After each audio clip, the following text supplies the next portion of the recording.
What's behind this new trend of putting a question mark when the sentence is not a question? I think I do that too sometimes. There is something I do if I'm found? I wonder why people do that? Is that a question? Nobody knows? I don't know what you're talking about? I wouldn't call it a trend per se. It's more like people putting the question mark to parallel the raising at the end of sentences that younger people do. This isn't a trend.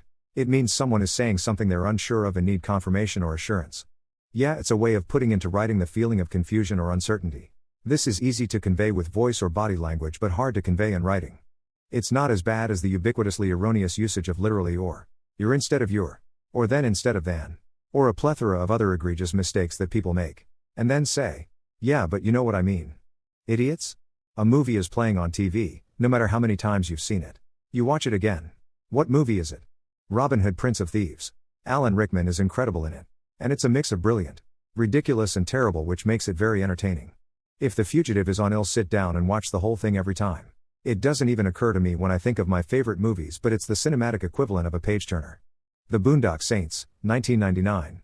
I've seen it 4 times and I'll watch it a billion more cause I love the entire cast and because that movie is severely underrated these days. I was genuinely kind of sad when they cancelled the 3rd film with the original cast. Was really curious what a high-budget John Wick-type Boondock Saints film would look like. Fight Club. Willy Wonka. Dirty Dancing. Those are probably my top 3 movies of all time, and yes, they're not even closely related to one another. I Love You Man is also a favorite.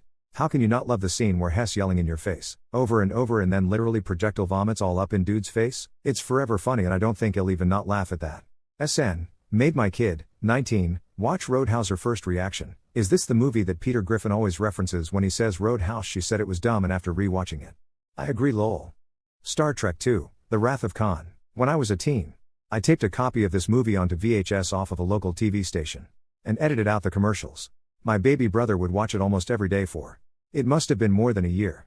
Surprisingly, I never tired of it. Memorized it along with him. And watching it now decades later just brings me nothing but comfort and nostalgia and entertainment. Has anybody else had a headache 24/7 for the past 2 years? Short answer, no. You might actually be the only other person on this sub like this. First time I've seen that. Did you get COVID around that time? A lot of people are suffering from inflammation in different parts of their body long after having it. Try BC powder, they always help me out with my headaches. The same thing kind of started with me around the same time, but it comes and goes. I noticed if I have eating a lot of salty foods they come back or not enough water. Check those things out and see if it helps. Also get an MRI scan if possible, you might need a spinal tap if it's not a tumor. That's very unusual. And it's super upsetting that you've been dealing with this for long. And the doctors aren't taking you serious. Have you tried posting over on r/ask doctors? They might be able to help guide you on what kind of specialists you should be seeking help from. Good luck. And whatever you do, do not give up. Keep going from doctor to doctor until you find one that will take you serious and will do everything possible to get you a proper diagnosis. Because stress will not give someone a headache 24/7 out of the blue like that. You're talking to a girl. And she asks, I don't date guys like you. How do you respond? Context needed. Are you assuming that men can't talk to women without it being about dating/sex? That we're just talking to each other while hanging out? Am asking someone out? If I'm talking with Jem, then the reply is obviously, I know your taste in men. Gwen, well yes, you don't date men no matter what the shared interests are. The clue is in the word lesbian. And well, that's a lie, isn't it, Jim? Said to both her and her boyfriend. Polly, it's the lack of a flat cap, isn't it? Curse my taste in headgear. I would ask her what she actually means by that. What type of guy does she think I am? If she gives me honest answer, great, but if she doesn't, then she's just saying she's not interested in a rude way. I'd honestly tell her it takes courage to say it that directly, but I would advise her to be careful about saying it to some roided out macho dude who has a lot of street cred to support. At least say it more quietly to him so that a bystander won't be able to snicker or roll their eyes. 1. That's not a question. That's a statement. 2. It sounds like she's trying to reject me without explicitly rejecting me. That said, I'd either ask her precisely what she's trying to say. Play along by saying what a coincidence. I don't date guys like me either. Or simply say cool. You won't have to and move on. Whichever one I choose probably depends on my state of mind at the time. TBH, I don't consider I don't date guys like you as a trigger to my sarcasm and humiliation machines. It may offend some other dudes but not me. If it's in their mind, it's in their mind. In such a situation, I would answer I see. Thanks for letting me know and move on. I have a very limited amount of fucks to give in this life. They better go to people who deserve them. What's something you can't stop thinking about? I guess every once in a while this guy named Tom crosses my mind. And I wonder if Hess still a liar, but then I shrug my shoulders and move on. I'm supposed to be 10 weeks pregnant. But at my first ultrasound at 8 weeks the fetus was only measuring at 6 weeks and there was no heartbeat.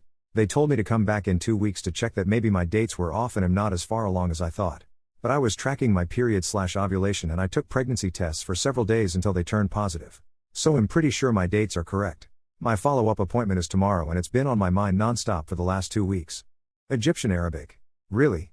I wake up in the middle of the night thinking about the language lately. It's become a bit obsessive. I've been studying it for 8+ months and it's finally coming together for me. I'm preparing for several weeks in Egypt and I am looking forward to getting to use my new language skills in person. Unfortunately, the breakup with my partner of 10 years.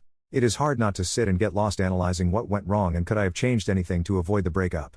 Breakups and untimely deaths of loved ones are a wicked thing to stop thinking of until time heals it. My son and how much I wish he was here with me. He passed away in February at 2 weeks old. I went into work the other day to set my return date. Had one person ask if I was sure I was ready. It took me by surprise and felt so kind. 5 minutes later I had a nurse I work with then tell me it was God's will and I should come back so I don't just feel sorry for myself. I know how she meant it.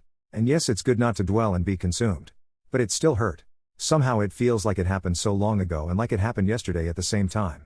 I miss his fuzzy little head and that newborn smell so much.